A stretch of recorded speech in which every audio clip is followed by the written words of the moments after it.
So the next thing that happened on Friday Night SmackDown, we get to the first match of the night. It was the United States Champion Shinsuke Nakamura versus Andrade one-on-one in a match on SmackDown. So yeah, this is the first match of the night for SmackDown tonight.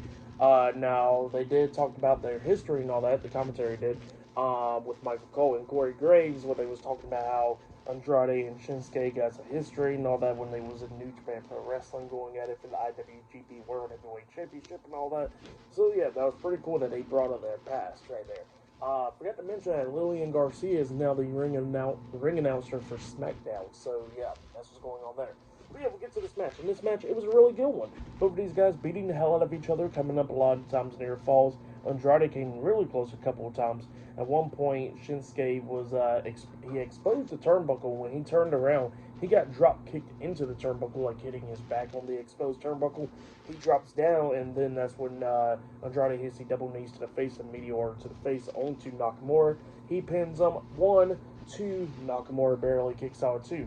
Andrade climbs up there on the top turnbuckle. He jumps off with a moonsault. Obviously, Nakamura rolls around, and he finally hit the moonsault onto Nakamura, but he only got a 2 count out of that. But then they ended up onto the top turnbuckle at one point. Nakamura and Andrade did, and then while they was going at it on the top turnbuckle, Nakamura grabs Andrade and then hits like a DDT onto him on the ring post, on the top of the ring post, pretty much. It lays out Andrade. Nakamura pushes Andrade back into the ring.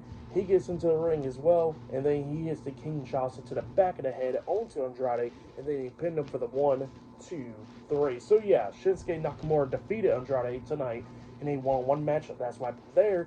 But then after the match ended, we see LA Knight come running down, and he attacks Nakamura. He takes him down, starts beating him down and all that stuff, and then he lifts up Nakamura, kicks him in the stomach, and he tries to hit the BFT onto Nakamura, but Nakamura pushes him away, and yeah, he quickly got out the ring.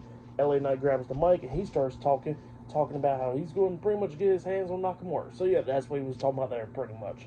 But yeah, that's what happened there. Pretty good stuff. And the match will happen after the match. I'll give it all 3.5 stars. That's why I'll give it there. Good stuff. But then after that, we see Apollo Crews backstage, and then we see Elton Prince and Kit Wilson, Pretty Deadly, coming up, calling him a snitch, and they was talking about how snitches get stitches and all that. So yeah, that's what they was telling Apollo Crews, and Apollo Crews was like, come on, man, we already know y'all was lying and all that. We already know that DIY was the ones that attacked the Street Profits and all that. And then all of a sudden, Santos Escobar, he comes up with Elektra Lopez, Angel, and Berto, Legado del Fantasma, come up, and they was talking junk to Pretty Deadly, talking about how, how if they're going to be lying, they better be talking into Lost Scars' face, pretty much. And then they started brawling and everything, and all of them starts brawling, and then we see Nick Aldis and a bunch of referees pulling them apart backstage. So yeah, that's what happened there. Legado del Fantasma goes away, and then Nick Aldis tells Pretty Deadly that he's going to talk to him in a few minutes. So yeah, that's what happened there. Pretty good stuff, though. But yeah, I'll see you guys later until the next thing that happens on Friday Night SmackDown. I'll see you guys later. Until then.